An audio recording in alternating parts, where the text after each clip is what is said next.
नमस्कार प्रणाम। रात का अंधेरा था। दिल्ली के मुख्यमंत्री अरविंद केजरीवाल अपने दफ्तर में बैठे एक कागज पे कुछ लिख रहे थे। यह कोई साधारण चिट्ठी नहीं थी। यह एक ऐसा पत्र था जो राजनीति के गलियारों में हलचल मचाने वाला था। चिट्ठी का विषय था डॉक्टर भीमराव अंबेडकर।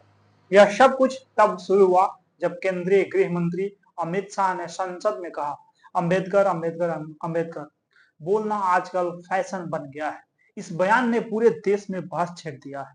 विपक्ष इसे अंबेडकर का अपमान कह रहा था, तो भाजपा इसे बयान का गलत मतलब निकालने की बात कर रही थी। लेकिन कहानी यही खत्म नहीं होती है।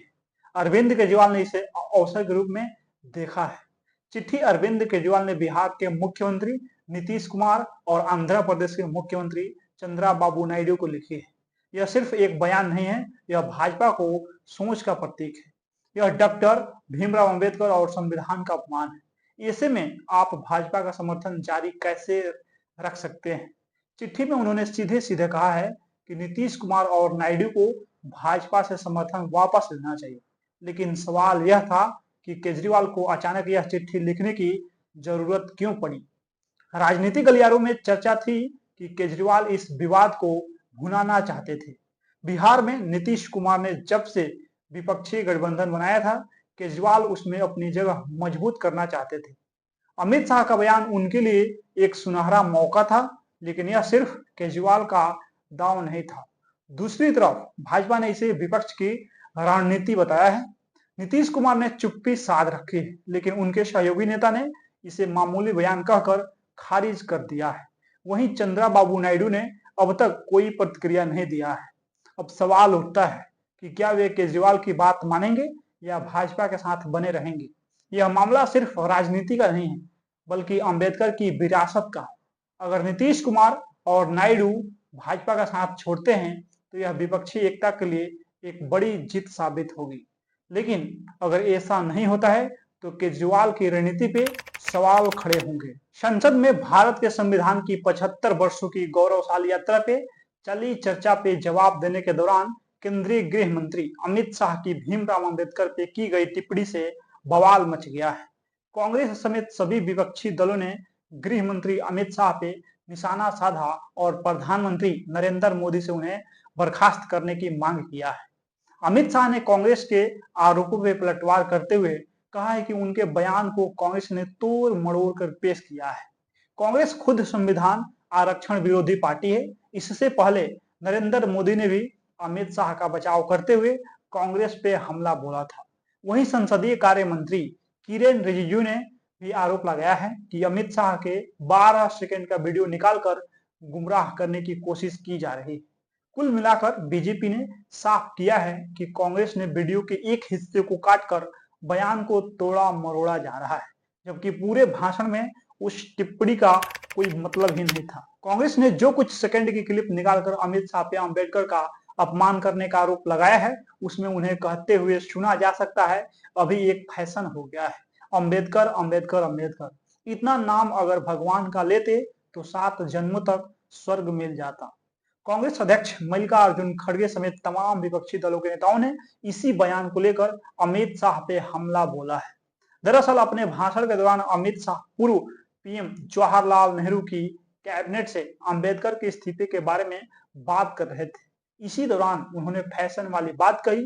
वहीं अंबेडकर वाली टिप्पणी से ठीक पहले वे यूनिफॉर्म सिविल कोड पे बात कर रहे थे। इसके बाद उन्होंने अंबेडकर और फैशन वाली बात कही थी। गृह मंत्री अमित शाह ने लोकसभा में संविधान पे बहस के दौरान बाबा भीमराव अंबेडकर को लेकर बयान दिया था। बयान में उनकी नीयत अंबेडकर के अपमान की तो कतई नहीं रही, लेकिन अंदाज ऐसा था कि विपक्ष को उन पे हमलावर होने का मौका मिल गया।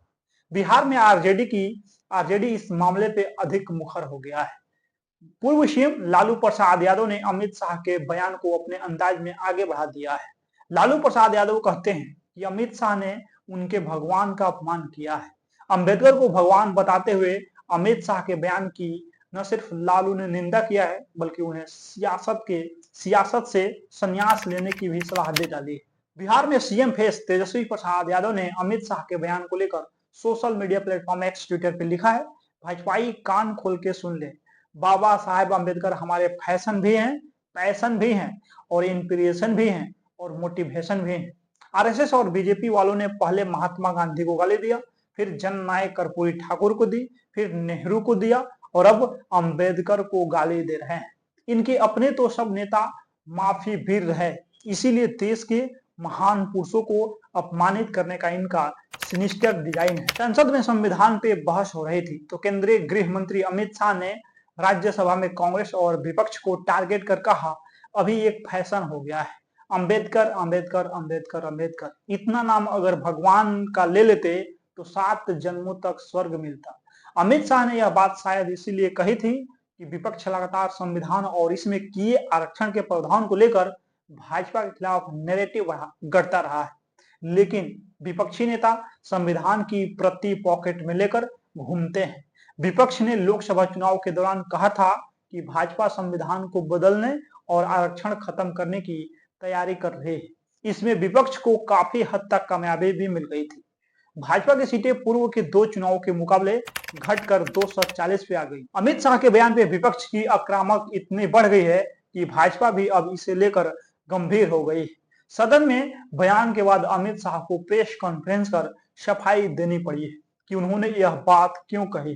दरअसल विपक्ष बाबा भीमराव अंबेडकर के संविधान को लेकर उनकी खूब चर्चा करता है। विपक्ष यह कहने से नहीं चूकता है कि भाजपा बाबा साहब के संविधान को बदलना चाहती है। नरेंद्र मोदी ने लोकसभा चुनाव के दौरान जब 405 सीटें जीतने का नारा दिया था, तब विपक्ष ने यही प्रचारित किया कि भाजपा को इतनी सीटें बाबा साहब के संविधान को बदलने के लिए ही चाहिए। विपक्ष अंबेडकर नाम तो जपता है, लेकिन उन्हें सम्मान देने की पूर्ववर्ती सरकारों ने कभी जरूरत नहीं समझी। उन्हें भारत रत्न लायक कांग्रेस की पूर्ववर्ती सरकारें ने नहीं समझा, जबकि कांग्रेस अपने ही जीवित नेताओं को उनके सक्रिय सियासी जीवन में ही भारत रत्न सम्मान देने से नहीं चुकी है। अगले साल बिहार और दिल्ली में विधानसभा के चुनाव होने हैं। जिस तरह से अमित शाह के बयान पे विपक्ष ने कोहराम मचाया है, उससे यह बात साफ हो गई है कि आने वाले विधानसभा चुनाव में यह मुद्दा जरूर बनेगा। इसी बहाने विपक्ष अपने नैरेटिव को स्थापित करने की कोशिश करेगा कि भाजपा जब अंबेडकर से इतना घृणा करती है तो उनके संविधान के प्रति उसका क्या रुख होगा। संविधान में की गई आरक्षण की व्यवस्था को बदलने का प्रयास करने का आरोप विपक्ष पहले से ही भाजपा पे लगाता रहा है। लालू प्रसाद यादव ने कहा भी है कि अमित शाह के बयान से अंबेडकर के प्रति घृणा साफ झलकती है। बीजेपी अक्सर ऐसे बयानों में उलझ जाती है। अब तक कम से कम 3 ऐसे मौके आए हैं जब भाजपा को बयानों में उलझकर नुकसान उठाना पड़ा है। इसमें पहला बयान संघ प्रमुख मोहन भागवत का रहा है, जो उन्होंने बिहार विधानसभा चुनाव के दौरान 2015 में दिया था। उन्होंने कहा था कि आरक्षण लागू हुए लंबा वक्त बीत गया, अब इसकी समीक्षा करने की जरूरत है। लालू प्रसाद यादव ने तब उनके इस बयान को लपक लिया था और यह नैरेटिव गढ़ा कि भाजपा आरक्षण खत्म करना चाहती है। विधानसभा चुनाव में लालू प्रसाद यादव के इस नैरेटिव से भाजपा को नुकसान उठाना पड़ा था। लोकसभा चुनाव के दौरान यूपी की एक सभा में भाजपा के राष्ट्रीय अध्यक्ष जेपी नड्डा ने कहा था कि अब पार्टी को आरएसएस की मदद की जरूरत नहीं रह गई है, भाजपा अपने बूते खड़ी हो चुकी है। उनके इस बयान से संघ से जुड़े लोगों में भ्रम की स्थिति पैदा हुई और भाजपा की दुर्गति से सभी वाकिफ हैं। भाजपा को लोकसभा में 240 सीटों पे आना पड़ गया था। सरकार बनाने के लिए उसे क्षेत्रीय दलों की मदद लेनी पड़ गई थी। एक्सपर्ट मानते हैं कि भाजपा की सीटें घटने में दूसरे कारकों के अलावा जेपी नड्डा का संघ को लेकर दिया गया बयान भी एक कारक था। बाकी इस वीडियो में आप लोग अपना प्रतिक्रिया दे दीजिए। मिलते हैं अगला वीडियो में। बहुत बहुत धन्यवाद।